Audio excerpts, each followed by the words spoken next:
그럼 대통령과 대통령 부부가 권력을 남용하고 잘못 쓰고 있다. 그러면 어떻게 해야 됩니까?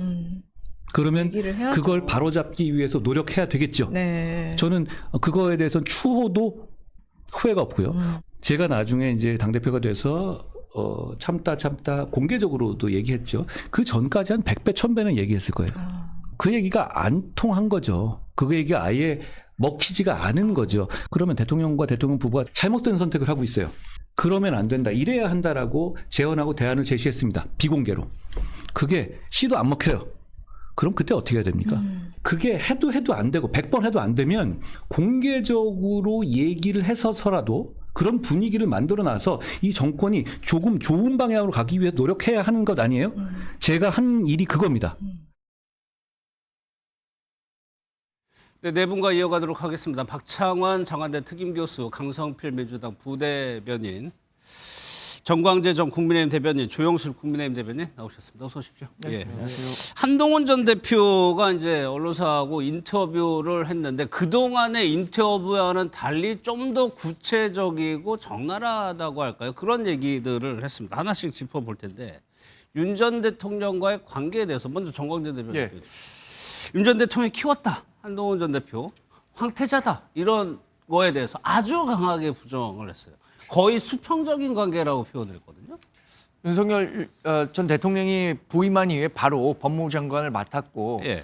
또 법무장관을 추천하는 분들에게 본인이 생각하는 법무장관 후보자가 있다라고 해서 한동훈 법무장관을 임명했으니까 윤석열 전 대통령 입장에서는 본인의 어떤 정치적 후견으로 성장했다라고 예. 평가를 할 수 있을 것 같아요. 근데 최근에 나오는 얘기는 한동훈 전 대표는 사실 사석에서도 윤석열 전 대통령과의 관계에 대해서 이게 일방적으로 지시를 받는 관계는 아니었다라는 요지의 이야기는 가까운 사람들에게는 좀 한 적은 있습니다. 예. 근데 그럼 최근에 왜 윤석열 전 대통령과의 이런 관계들을 조금씩 인터뷰하게 됐는가? 그럼 왜 그럴까요? 저는 윤석열 전 대통령과 관련한 재판이 진행되고 다른 다양한 정치인들이 윤 전 대통령에 대한 평가를 내놓다 보니까 예. 그것을 가장 가까이서 지켜본 한 전 대표에게 추가적으로 좀 더 확인을 하고 싶어하는 욕구가 있었던 것 같아요.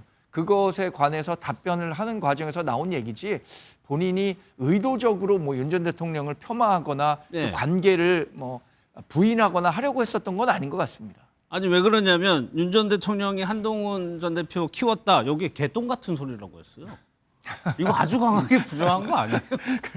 그러게 그 강한 부정인 네. 것 같은데 본인이 그 인터뷰에서 이런 얘기를 했더라고요. 윤 전 대통령이 그 사실을 구수했기 때문에 23기고 네. 본인이 27기이기 그러니까 때문에 내기수 차이밖에 안 내기수 난다. 차이밖에 나이 차이는 꽤 많지만 네. 내기수 차이밖에 나지 않습니다. 저도 그 기사를 보면서 우리 언론사에서도 사실 뭐 한 4년 선배 정도가 누구를 키웠다라고 얘기하기는 어렵잖아요. 그렇죠? 뭐 굉장히 네. 높은 자리에 있는 사람이 그 사람의 커리어를 관리해주고 뭐 부서별로 이동하는 걸 관리해준다면 모를까. 그리고 그 윤석열 전 대통령이 서울중앙지검장으로 화려하게 복귀하기 전까지는 검찰에서 한 번도 이렇게 잘 나가는 자리에 있었다고 평가받기는 어렵거든요.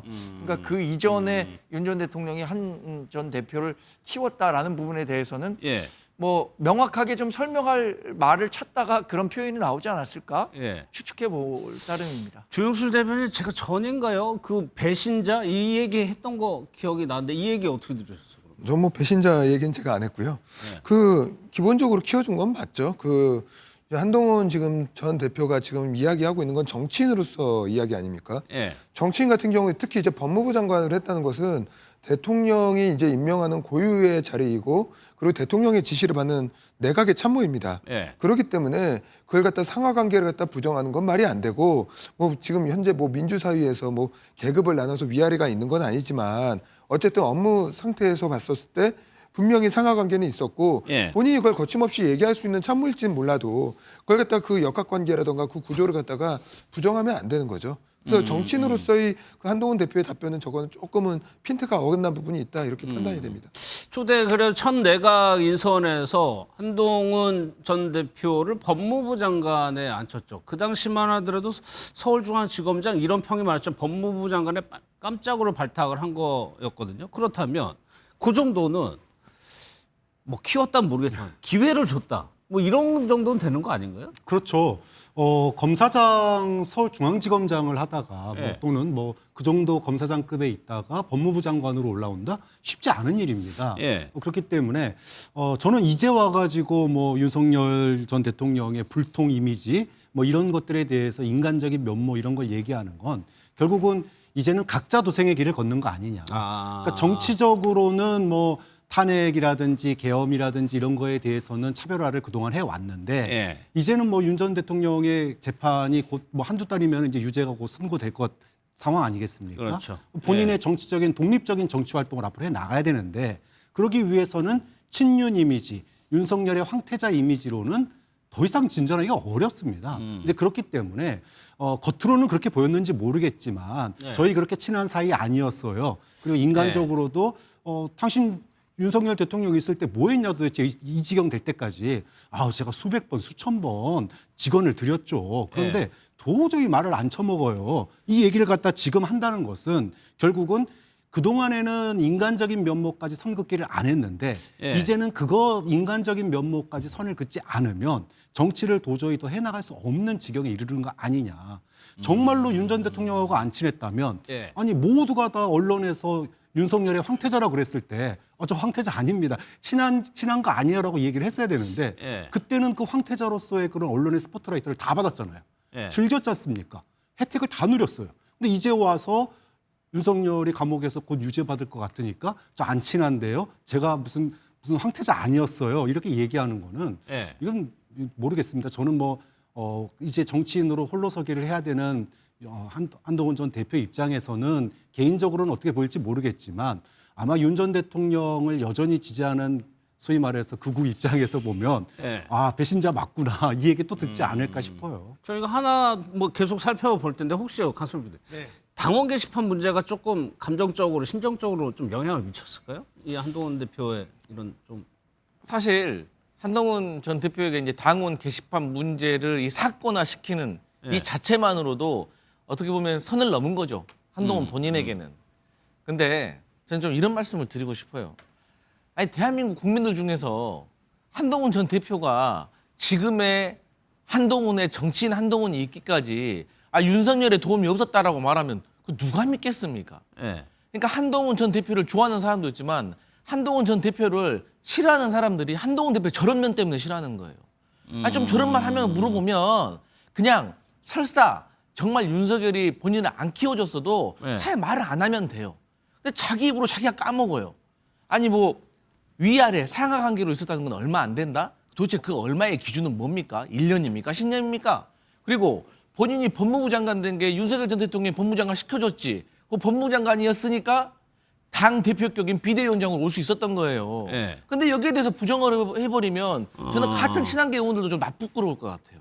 좀 이런 얘기 안 했으면 좋겠어요. 그런데 말씀 중에 제가 잠깐만 드리면 예. 기회를 줬다라고는 생각할 수 있을 것 같습니다. 그 기회는 다양한 사람들에게 주어질 수도 있는 거죠. 그 기회를 바탕으로 자신의 정치적 몸값이든 뭐 대중적 인지도를 쌓거나 지지를 이끌어내는 것은 또 별개의 이야기라고 생각합니다.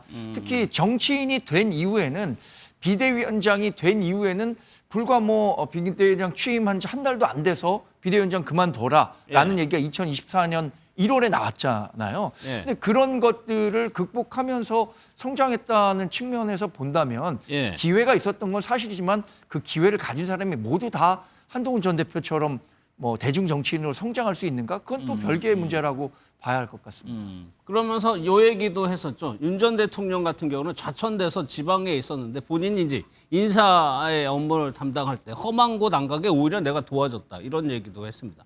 법무부 장관 얘기하셨지만 법무부 장관에서 그러면 왜 뺐느냐. 이 부분에 대해서도 한동훈 전 대표가 언급을 했는데 여기서 김건희 여사 얘기를 합니다. 이 얘기는 그동안에 설왕설래 많았죠. 왜 법무부 장관에서 그 뺐을까에 대해서 김 여사 문제를 제대로 처리하지 않은 거 아니냐 추정이 많았었는데 본인이 봐주지 않아서 자기를 뺐다고 얘기를 했어요. 네, 뭐 그 부분은 뭐 사실일 수도 있고요, 예. 아닐 수도 있는데 좀 시간관계를 좀 봐야 될 것 같아요. 그러니까 비대위원장으로 소위 발표 나기 직전에 한동훈 전 법무부 장관 마지막 시절인가 옮기기 직전인가 나중에 가면은 김건희 특검의 일부를 갖다가 수용할 수도 있다라는 그런 뉘앙스의 발언을 했었거든요. 근데 그것 때문에 비대위원장으로 밀려난 거냐? 아니면 근데 그게 날짜가 며칠 상관이에요. 하루 이틀 상관이기 때문에 이미 비대위원장으로 가기로 돼 있었고 그렇기 때문에 본인이 이제는 자신의 정치를 해야 되기 때문에 예. 김건희 문제는 털고 가야 된다. 이런 예. 차원에서 장관 그만두면서 한 얘기인 건지. 즉 그런 점에 있어서는 본인은 속으로 어떻게 생각하고 있었지 모르겠지만 바깥에서 봤을 때는 김건희 씨 문제를 잘 처리하지 못하고 또는 봐주지 않으니까 예. 나 법무부 장관에서 빼가지고 비대위원장 시켰다? 이게 말이 안 되는 게 정말로 김 여사 문제를 정면으로 치고 들어갔으면은 예. 그런 사람을 비대위원장 안 칠 수 있습니까? 그 당시 윤석열 전 그 대통령. 생각이 들더라고요. 그런 점에서 예. 본다면 시점상으로는 본인이 오히려 비대위원장으로 내정되고 법무부 장관을 그만두는 시기에 예. 오히려 그 차별화를 꾀하는 그런 발언을 한 게 아니냐. 예. 그래서 그 1월 달에 소위 말하면은 뭐 문자 1심 논장이 나온 건 1월 달이거든요. 예. 이 발언한 거 12월 달입니다. 그러니까 결국은 본인이 김 여사 문제에 대해서 그러니까 봐주기 수사를 거절했기 때문에 비대위원장으로 좌천된 게 아니고 비대위원장으로 가서 총선 이끌라고 이미 내정돼 있는 상태에서 본인의 정치를 시작하기 위해서 특검 일부를 수용하는 건 불가피하다는 말을 한 게 아니겠느냐라고 하는 예. 그런 추측이 되는 거고 그래서 그게 1월 달에 소위 말하면은 문자 1심 논란으로 커진 거 아니겠느냐. 시간적으로 보면 그런 해석도 가능하다는 거죠.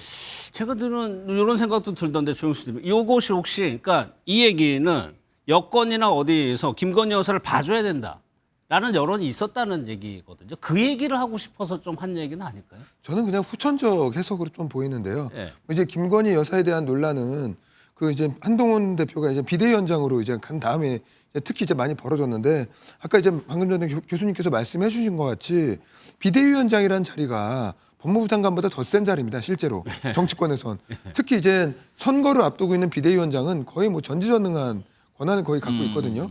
그렇기 때문에 그거를 그 자신이 그 미움을 받아서 좌천이 됐다라는 해석은 예. 나중에 후천적으로 해석했을 가능성이 전 크다라고 보고 있고 그리고 비대위원장으로 이제 제3함에서 활동하다 보니까 결국엔 자기 정치를 하고 싶었을 거예요.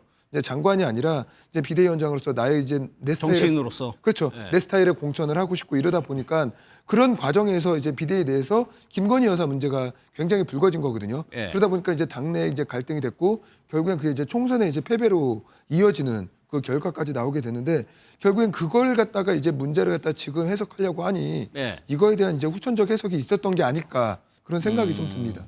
또 하나 김 여사와 관련한 왜 국회에서 한동훈 전 대표하고 김 여사가 왜 이렇게 문자 많이 주고받았냐 몇 차례 질의했던 것 같은데 여기 그때 술 얘기 안 했었죠. 술 그러니까 먹고 지각했다고 얘기를 했거든요. 그래서 뭐 이제 한동훈 전 대표는 뭐 윤석열 전 대통령이 뭐 음주하고 나서 뭐 늦게 들어오고 뭐 그러니까 연락했다고 이렇게 쉽게 말해서 뭐 개인적인 어떤 그걸로 좀 치부를 하려고 하는 것 같은데 예. 저는 좀 그런 질문을 하고 싶어요.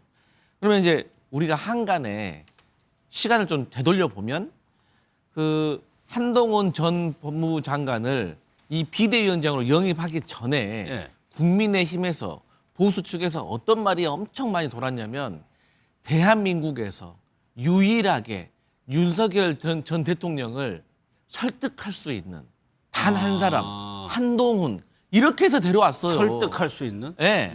그러니까 다른 사람이 말하면 화내지만 한동훈 전 대표가 윤석열 전 대통령에게 얘기하면 화 안 내고 들어준다.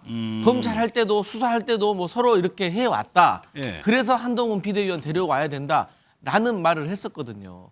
그러면서도 사실 또 한동훈 전 대표가 뭐 총각 시절에 뭐 김건희 여사가 뭐 어디 가면 뭐 넥타이도 꼭 2개 사가지고 한동훈 예, 대표도 예. 주고 뭐 반찬도 챙겨주고 뭐 이런 미담들이 막 쏟아졌었잖아요 그때 당시. 예. 그때는 뭐 별말도 안 하다가 그럼 그때도 말했었어야죠. 그런 일 없다.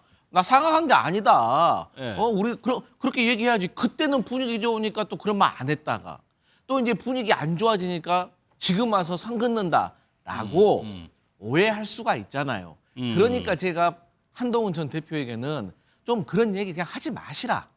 본인에게 도움 안 된다. 네. 사실과 떠나서 도움이 안 된다? 네. 정치적으로? 사실관계를 떠나서 예. 그게 도움이 안 된다.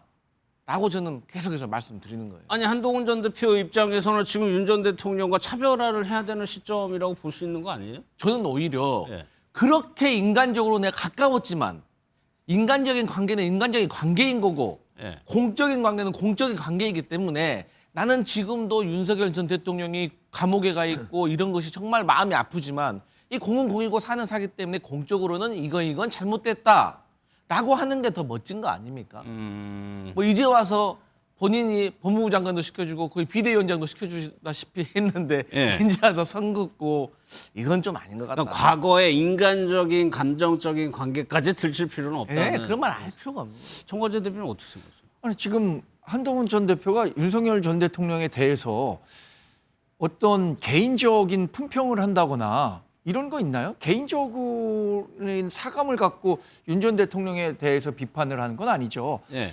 아까 얘기하신 것처럼 공적인 관계와 인간적인 관계가 있는 상황에서 저는 제가 아는 한동훈 전 대표는 상당히 그 사적 관계보다는 공적인 관계를 훨씬 중요시 해왔던 사람이라고 생각합니다. 실제로 그 김건희 여사와 카톡이 오고 간 것에 대해서 국회에서 그렇게 많은 질문을 받았을 때 예. 본인이 모셨던 분에 대해서 어떤 술 때문에 출근을 못해서 연락이 안 됐기 때문에 그렇게 김건희 여사와 얘기할 수밖에 없었다라는 대답하지 않았어요. 다만 예, 예. 당시 검찰총장과 연락이 잘 안 되는 시기에 김건희 여사에게 연락을 했다. 이 그런 정도만 식으로 얘기했었던 표현했죠. 거죠. 그것은 윗사람을 모시는 아랫사람으로서의 당연한 일이었다고 생각하고 지금 한동훈 전 대표가 윤석열 전 대통령에 대해서 정말로 인간적으로 나와는 완전히 관계가 없는 사람이고 과거에도 이렇게 좋았던 관계가 아니다. 이런 얘기를 하는 건 아니죠. 예. 과거에 본인이 어떤 이야기를 했었는데 윤석열 전 대통령과의 소통이 잘 안 된 측면 이런 것들을 인터뷰하다가 부각이 된 것이지 적극적으로 나는 윤 전 대통령과 이런 뭐 어떤 개인적인 인연도 어떤 애정도 없는 사람입니다. 이걸 얘기하는 건 아니잖아요. 예. 거기 아까 강성필 부대변인이 얘기한 게 유일하게 뭔가를 건의할 수 있는 사람이다. 그러니까 앞서 저희가 영상을 봤지만 그래가지고 100번, 1000번 얘기를 했지만은 나는 할 만큼 했지만 윤 전 대통령이 듣지 않았다 취지로 얘기를 한 거잖아요. 네. 한동훈 대표는. 네. 근데 그래도 제가 좀 드리는 말씀이 그러니까 이제 억울한 면이 있을 수도 있겠죠. 그러니까 나는 그런 뜻으로 말하지 않았지만 사람들 그러니까 나는 A를 얘기했지만 사람들은 B로 이해를 하잖아요. 예. 그러면은 커뮤니케이션 법칙이라고 나는 A를 얘기한 게 아니라 B를 얘기한 거예요. 그래서 그만큼 공인이고 정치 지도자 격에 있는 사람들은 말을 신중하게 하고 조심해서 해야 된다는 게 예. 이래서 나오는 말인 겁니다. 예. 근데 거기는 조금 하나 더 얘기를 할 필요가 있는데 이런 얘기를 하는 게 한동훈 전 대표뿐만이 아니라는 거예요. 그 무슨 얘기냐면 윤한홍 의원이 지난번에 이제 윤 전 대통령에게 의대 정원 문제 얘기했다가 평생 못 들어본 욕설 다 먹었다. 그랬죠. 그런 얘기를 한 10번 적이 동안. 있잖아요. 그러니까 즉 과거 윤 전 대통령의 복심이라고 불렸던 최측근이라고 불렸던 인사들이 왜 이제 와가지고 나는 그때 쓴소리를 했다. 대통령에게 바른 소리를 했는데 대통령이 안 들어줬다라고 지금 와서 얘기를 하느냐라는 거죠. 예. 그 얘기는 이제는 윤 전 대통령과 확실하게 선긋기를 친윤조차도 선긋기를 하는 시기가 왔다라는 거예요. 예. 더 이상은 윤 전 대통령을 안고는 국민의힘이라고 하는 그런 타이틀을 가지고 우리가 소위 말해서 보수 지지층뿐만 아니라 선거에서 이기는 어렵다라고 하는 것들이 예. 이제는 확실한 상황이고 더 이상 안고 가기 어렵다라고 하는 판단이 내려졌기 때문에 정치적인 판단으로서 친윤계 내부에서 이런 목소리들이 터져 나오기 시작한 거고 예. 한동훈 전 대표뿐만이 아니고 뭐 윤한홍 의원뿐만 아니라 다른 뭐 주호영 의원도 윤 어게인 가지고는 안 된다 그런 뉘앙스를 하지 않습니까? 예. 이런 얘기들이 우리가 쓴소리를 안 한 건 아니다. 윤 전 대통령이 우리 할 만큼 했다라고 하는 얘기는 다음에 이제 지방선거나 이럴 때 펴달라고 해야 될 거 아닙니까? 예. 그럼 유권자들이 물어볼 거예요. 이 지경 될 때까지 너네 뭐 했어?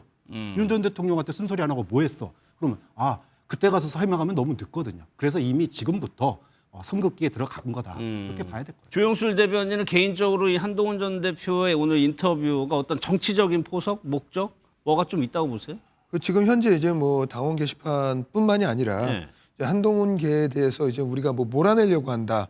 뭐 이런 것들에 대한 이제 불만, 불안감 이런 것들이 좀 표출이 된 것 같은데 좀 이제 쓰는 어휘나 이제 그런 단어들은 어떻게 보면 아까 이제 우리 정성필 부대변인께서 말씀하셨던 것 같이 적절하지 않은 단어들을 많이 나열을 했습니다. 네. 특히 이젠 그 어떻게 보면 당의 이제 당 대표였고 지도자였던 분이고 대선 주자를 이제 꿈꿨던 분이라면 언어를 쓰는데 굉장히 신중해야 되는데 예. 그 과거에 있었던 것을 모두 절연하고 개똥 같은 소리다 뭐 이런 걸로 해가지고 절연이 되는 게 아니거든요.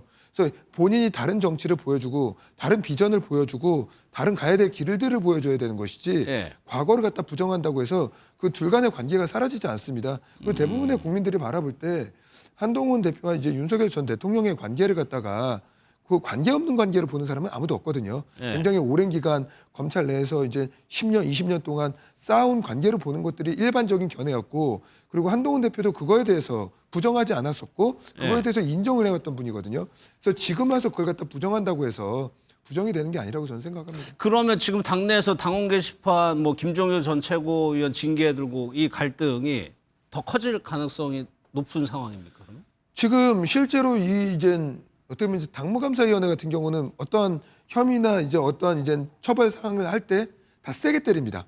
언제나 세게 때리거든요. 2년, 1년 뭐 어쩔 땐 뭐 제명 그냥 무조건 세게 구형합니다. 예. 근데 이제 윤리는 이제 그 당무감사위원회 같은 경우는 실제로 저도 이제 당무감사위원회 활동을 해봤지만 예. 당내 여론에 맞춰서 좀 구형을 하는 경향이 있습니다. 하지만 이제 윤리 같은 경우는 그렇게 하지 않거든요. 엄밀하게 당원 당규나 좀 이런 낮추던가요? 그렇죠. 아니, 당원 당규를 기반으로 해서 기존에 있던 소위 말했던 징계 예. 범위를 넘어서지 않게 합니다. 그렇기 때문에 뭐 실제로 2년이 구형될 가능성은 2년이 이제 징계로 이제 될 가능성은 굉장히 적지만 실제 윤리와 이제 당무감사의 역할이 다른데 지금 윤리도 구성이 되어 있지 않고 당무감사위에서 세게 어떻게 보면 이제 구형을 한 걸 가지고 네. 지금 지나칠 정도의 지금 반응들이 쏟아져 나오고 있거든요. 그리고 장동혁 대표 같은 경우도 그 저도 물어봤고 이제 오늘 이제 그 백브리핑에서도 얘기를 했지만 예. 그 당무감사위원장하고 자기는 최근에 전화한 적도 없고 대화를 예. 나눈 적도 없다 이 건에 대해서. 그래서 당무감사위에서 나온 발표를 가지고 자기는 아직 정식적으로 최고위에서 보고를 받은 것도 없다라는 거거든요. 예. 그렇기 때문에 그런 상황에서 지금 너무나도 세고 예민한 반응들이 나오는 게 아닐까. 그게 당내의 기본적인 알겠습니다. 이 얘기는 뒤에 잠깐 더 얘기를 해볼게요. 또 하나 장면 기억하실 겁니다. 한겨울에 서천에서요. 한동훈 전 대표 비대위원장 시절 먼저 가서 윤 전 대통령을 눈을 맞으면서 기다리던 장면 기억하시죠? 이 장면입니다. 90도 인사를 하면서 이 당시에 둘 사이에 갈등이 있다는 보도 많이 나왔는데 이 장면으로 해가지고 봉합된다라는 해석 기사가 많이 나왔어요. 그런데 이걸 어떻게 표현했냐면 일부러 대통령의 면을 세워주기 위해서 만든 거라고 얘기를 했어요. 네, 참 정신승리다 이렇게 얘기할 수밖에 없는 게 예. 당시에 저 이때도 방송하고 있었는데 이거 보면서 야 석고대제도 저렇게는 안 한다. 눈 오는데 굉장히 옷을 얇게 입고 있었어요. 그렇죠. 30분 동안 정말 벌벌 떠면서 대통령 딱 오니까는 90도로 폴더 인사하는 게 예. 누가 보더라도 이거를 갖다 석고대제로 봤지. 아 내가 거의 일부러 머리 숙여준 거야 이렇게 해석하는 경우는 1년이 지나서 이제서야 그런 해석이 가능할지 모르겠지만 예. 당시에는 모든 사람들이 그 전날 무슨 일이 있었습니까? 밤에 갑자기 난리가 난 거예요. 그랬죠. 비대위원장 자르라고 도시의 대통령실에서 오다 왔다. 그래가지고 난리가 난 상황이었습니다. 그래가지고 하루 종일 난리가 난 상황에서 그거 부랴부랴 내려가가지고 석고대제하는 모습 보인 거거든요. 그렇기 때문에 물론 이게 봉합의 의도가 있었고 예. 그런 모습을 보이는 거라고 하는 결과론적으로는 뭐 본인이 내가 숙여줬다라고 얘기할 수 있겠지만 국민들이 봤을 때는 국민의힘이라고 하는 당은 비대위원장들은 또 저렇게 대통령에게 또 끌려가는구나. 예. 찍소리 못하는구나. 또 석고대제하고 90도 폴도 하는구나. 이렇게밖에 국민들은 판단할 수 없었거든요. 예. 근데 이제 와가지고 내가 뭐 당의 화합을 위해서 봉합을 위해서 머리 숙여줬다. 이거야말로 정신승리 해석인 거죠. 예. 그러니까 갈등 봉합이 있고 갈등 봉합 수순이라는 게 기자들 쓰는 말이죠. 이거는 그 당시에 저 사진 공개돼 갈등 봉합됐다라고 하면서 한동훈 전 대표가 윤 전 대통령이 말 그대로 수그렸다라는 해석이 많았는데 이걸 만들어줬다 이런 표현을 썼단 말이에요. 사실 한 전 대표가 비대위원장 시절에 2번의 사퇴 그 요구를 받았습니다. 대통령실로부터. 한 번은 비대위원장이 이제 취임하기 바로 직전이죠. 법무부 장관에서 이제 비대위원장 취임하기 직전에 아까 박 교수님 말씀하신 것처럼 김건희 여사 특검과 관련해서 총선 후에 받아들일 수도 있다라는 요지의 언론 보도가 나왔어요. 근데 당시에 대통령실이 이게 누가 한 얘기냐? 맨 처음에 한 전 대표를 의심해서 예. 그 발언에 대해서 책임지고 그만두라라는 요구가 왔었는데 불과 몇 시간 만에 이 발언이 한 전 대표가 한 것이 아니라 당시에 이철규 사무총장이 했었던 발언이다라는 사실이 알려지면서 그건 카드가 뒤집어진 거죠. 예. 1월 21일 일요일에 대통령실이 한 전 대표에게 그만둬라 비대위원장 이런 요구가 왔고 그것 때문에 굉장히 시끄러웠습니다. 당시에. 그랬죠. 화요일 날 근데 이 화재 현장을 찾아서 봉합하는 모습이었는데 저는 당시에 비대위원장을 맡고 있었던 리더로서의 책임감을 고려한다면 저런 모습 연출할 수밖에 없었다고 생각합니다. 당장 총선이 이제 뭐 두세 달밖에 남지 않았는데 대통령실과 당을 이끌고 있는 비대위원장의 갈등이 폭발하게 될 경우에 그에 대한 후폭풍을 누가 책임지게 되느냐. 보수 진영 전체가 책임지게 되는 것이고 당을 이끌고 있는 비대위원장이 책임져야 하기 때문에 예. 당시로서는 뭐 한 전 대표로서는 어쩔 수 없는 그것이 우리 지지자들에게 보여줄 수 있는 최대한의 모습이었다고 생각해서 이런 모습을 연출할 수 있는 거죠. 예.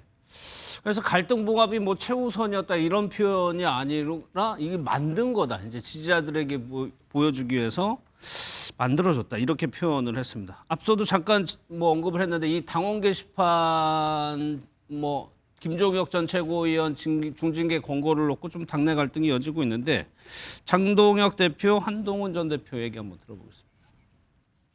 우선은 당무감사위원회의 일정이나 절차나 결과 그리고 논의 과정에 대해서는 저는 전혀 개입하지 않고 있습니다. 당연히 아시는 것처럼 당무감사위원회는 당 지도부와 당 대표와 상관없이 독립적으로 활동하는 그런 위원회입니다. 그렇기 때문에 저와 인연이 없는 이호선 위원장을 당무감사위원장으로 선임했고 저는 지금껏 당무감사위원장과 전화 연락을 하거나 만나 뵌 적도 없습니다. 궁지에 몰린 윤호개인 정치 세력이 일부러 분란을 일으켜서 탈출구를 찾으려는 것이다. 저는 이렇게 생각해요. 계엄의 바다를 건너야 될 미래로 가야 될 때입니다. 그럴 때 자꾸 이렇게 퇴행하려고 하면 안 된다. 이렇게 되면 보수 정치가 다시 일어나기 어렵다. 국민을 위해서 좋은 정치를 하는 건 공짜가 아닙니다. 김종욱 최고위원은 그걸 충분히 당당하게 감내하실 수 있는 분이라고 생각해요. 조영술 대변인 앞서 이제 당무감사에서 원래 조금 세게 한다, 징계 권고를 한다고 얘기를 했는데 과하게 좀 친한계가 반발하는 것 같다고 하셨어요. 그렇죠. 예, 예. 실제로 지금 저도 이제 지금 왜 이렇게까지 이렇게 과민한 반응을 보이는지 모르겠는데 예. 기본적으로 이제 당내 이제 민주주의나 다양한 목소리를 내는 거에 대해서 당 대표를 비판해도 되고 당의 운영을 비판을 해도 됩니다. 예. 하지만 그게 이제 조롱이라던가 희화의 범위를 넘어서서 모욕의 범위까지 가면 안 되는데 현재 당무감사위원회는 그렇게 해석을 하고 있는 것 같습니다. 이렇게 반발하는 이유가 아마 제가 말씀을 드리죠. 그럴 거예요. 아마 실제로 그렇게 의결될 가능성이 있고 이것이 넘어가지고 한동훈 전 대표에게까지도 갈 가능성 때문에 그럴 수 있지 않을까요? 그러니까 아직 뭐 당원 게시판 관련해가지고 아직 당무감사위에서 아직 발표를 하지 않았기 때문에 네. 뭐 이제 우리가 짐작을 할 수는 없지만 이제 김종혁 전 최고위원에 대해서는 이미 이제 징계 권고가 이미 확실하게 나왔으니까 네. 그 당무감사위는 그렇게 해석하는 부분들이 있고 그리고 장동혁 대표 같은 경우도 당 내부 분란에 대해서는 이제 단호하게 대응하겠다라고 오늘 말씀을 하셨거든요. 그렇기 때문에 그러한 이제 연결선상에서 봤을 때 당내 분위기든 지금 현재로서는 좀 그러한 행태들에 대해서 좀 엄격하게 적용을 해야 된다는 분위기가 전체적인 분위기인 건 맞는 것 같습니다. 그러면 만약 김종혁 전 최고가 가처분 신청이라도 낸다고 하면은 거기에 더 걸리는 거네요. 그러면? 가처분 같은 경우 거의 인용될 가능성은 없고요. 네. 그 김종혁 전 최고위원이 이제 최고위원 시절에 그 말씀을 하셨었어요. 그 웬만하면 당을 상대로 가처분을 해서 안 된다. 그게 아마 이준석 대표 관련되었던 사례였던 것 같은데 네. 가처분을 하지 말아야 된다고 했던 말씀을 하셨던 이제 본인이 지금 가처분을 다시 이야기하고 있는데 실제로 이제 당을 상대로 당의 이제 규정과 당원 당규에 맞춰서 한 징계나 이런 내용에 대해서는 네. 가처분이 잘 인용이 되지 않습니다. 알겠습니다. 안 여쭤볼게요. 아니요. 예. 저는 예. 김종혁 전 최고위원 같은 경우에 반발할 수밖에 없을 것 같아요. 예. 본인으로서는 굉장히 억울할 겁니다. 왜냐하면 첫 번째는 이미 여상원 윤리위원장 시절에 이것에 대한 판단이 끝났었어요. 주의 조치로 마무리됐었던 겁니다. 그런데 우리가 재판 판결 결과를 받자마자 그 얼마 지나지도 않아서 새로운 지도부가 생기고 당무감사위원장이 생겼다는 이유로 다시 그걸 판단이 꺼내 들어서 달라졌다? 그렇죠. 다시 꺼내 들어서 그 당원권 그 정지를 2년간 하겠다라고 한다면 그래서 쉽게 받아들일 수 있겠습니까? 또 하나는 좀 더 나가서 비약이 될 수 있을지 모르지만 우리가 민주당이 내란 특별재판부 만들 때 뭐라고 비판하고 있습니까? 부작위성 그리고 공정한 재판을 받을 권리를 침해하고 있기 때문에 위헌이라고 하잖아요. 물론 이게 법원 판결과 똑같이 당이 운영된다고 보기는 어렵지만 네. 윤리위원회는 징계에 관한 권한을 갖고 있는 것인데 어떤 방향성을 갖고 처음부터 논의가 된다고 한다면 그 징계를 받아들이는 사람 입장에서는 흔쾌히 그 징계를 받아들일 수 있겠습니까? 정치적 징계라고 받아들일 수밖에 없기 때문에 이 문제에 대해서 지금 당이 이 시점에 이렇게 한 것은 다른 의도가 있다라는 식으로 해석될 수밖에 없기 때문에 예. 그래서 많은 분들이 좀 걱정하는 목소리를 내고 있는 거라고 봅니다. 예. 조금만 보충 설명을 해드리면 뭐 김종혁 이제 전 최고 같은 경우 이제 제 옆 동네거든요. 바로 제 지역구. 그래서 이제 저도 진짜 자주 봐요. 근데 이제 그런 것과 관계없이 그 실제로 이러한 문제들이 발생했을 때는 이제 소명을 하면 되는데 이분이 이제 소명이 아니라 지금 전쟁을 하고 있거든요. 이게 뭐냐면 당이 이기는지 내가 이기는지 한번 두고 보자 이런 것들을 공개적으로 계속 발언을 하면서 실제로 어떻게 보면 당을 상대로 전면전을 계속 과한 발언들을 하다 보니까 예. 당내 실질적인 여론이 계속 이렇게 악화되고 본인이 이렇게 말씀을 하셨다면 이제 윤리가 이제 작동을 할 때 확실하게 소명을 해서 저번에 이제 주의 조치 받았던 것 같이 네. 다시 한번 소명을 하면 되는 겁니다. 근데 그걸 공개적으로 다 공개하고 그리고 당무감사에서 왔던 문건들 대비거든요. 그걸 또 인터넷에 올리고 네, 네. 그러한 모습들은 그 계속 당에서 볼 때는 이제 적절한 행동으로 당인으로서는 보이지 않습니다. 박 교수님은 뭐 제3자적 입장에서 아니면 여당 시각에서 어떻게 지금 보고 계세요? 이 전망 앞으로 어떻게 전개될까요? 그 장동혁 대표가 뭐 나는 전화한 적도 없고 연락한 적도 없고 그러는데 예. 이미 이거 김종혁 최고위원에 대해서 징계가 난 거를 다시 하는 거 아닙니까? 없고 다시 했을 때는 뭐예요? 손 확실하게 보라는 거 아닙니까? 그리고 공약사항으로 한동훈 전 대표 당 게시판 이 문제도 하겠다고 얘기했지 않습니까? 예. 결국은 애초에 당무감사위가 시작될 때 최소 두 사람 김종혁, 한동훈은 정치적으로 날려라. 이런 그 사실상 오다가 있었던 게 아니냐라고 하는 생각을 할 수밖에 없고 예. 당연히 친한계 쪽에서는 반발할 수밖에 없는데 국민들이 봤을 때는 이게 뭘로 보이느냐 하면요. 진짜로 당 주도권 갈등, 예. 대파 싸움.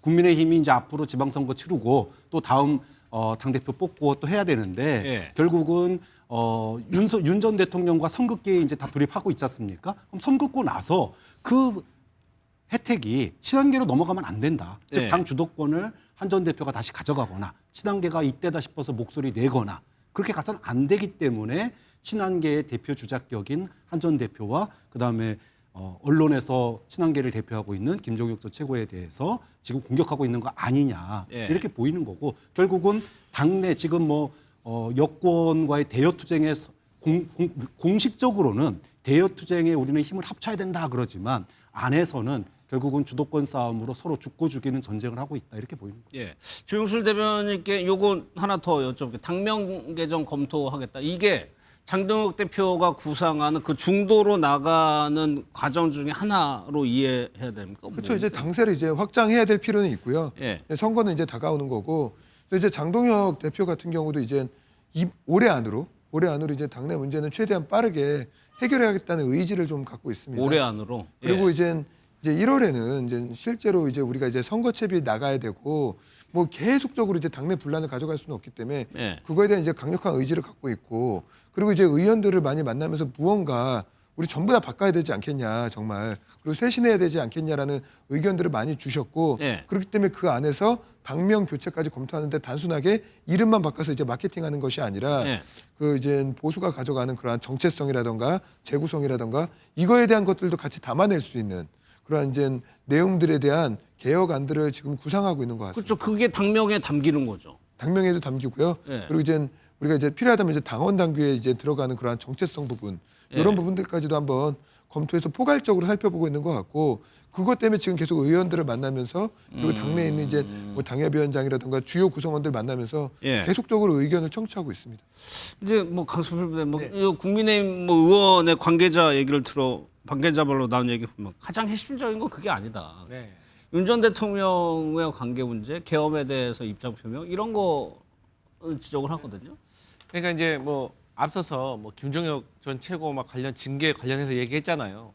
제가 이제 삼자적인 입장에서 봤을 때 예. 제가 내부적인 사정은 잘 모르지만 어쨌든 계엄에 반대하고 탄핵에 반대하는 이 당론이 잘못됐다. 그리고 국민들에게 사과해야 된다라고 말을 하는 것이 어떻게 당헌 당규 위반이 되고 당원과 당 대표를 모독하는 행위가 될 수 있는가에 예. 대해서는 객관적인 입장에서 봤을 때도 좀 물음표가 있고 지금 당명을 바꾼다고 하는데 아니 사람이 바뀌어야지 이름 바꾼다고 뭐 달라집니까?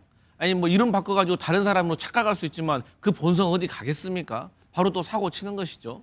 그렇기 때문에 지금 국민의힘에게 필요한 거는 자 뭐 보수 정체성? 보수 정체성이 뭔데요? 이게 뭐 계엄에 찬성하고 윤석열 전 대통령 다시 돌아와야 된다라고 하고 그렇게 주장하는 사람들 전진 배치하는 것이 이게 보수의 정체성입니까? 예. 그래서 이름 바꾸는 것도 중요하지만 그보다 더 중요한 거는 기본적인 당의 어떤 지향하는 바가 예. 쉽게 구체적으로 말하면 계속 말씀드렸던 이 윤석열 전 대통령과의 관계에 대해서 다시 재정립을 하는 것부터 시작해야지 그 이후에 이름을 바꿔야지 뭐 그 전에 이름 바꾼다고 해서 달라질 건 없을 것 같습니다. 조금 잘못된 내용이 있어서 좀 교정하겠습니다.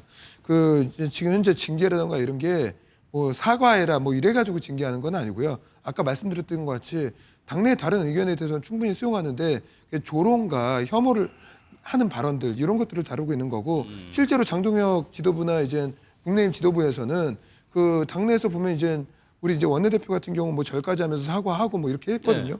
이런 그 사과를 하는 의원들에 대해서 전혀 뭐 징계라던가 뭐 비판이라던가 이런 거 없습니다. 그건 다양한 이제 목소리로 이제 담고 있는 것이고 그 징계 부분은 조금 다른 부분이다라는 말씀을 좀 정리해드리겠습니다. 알겠습니다.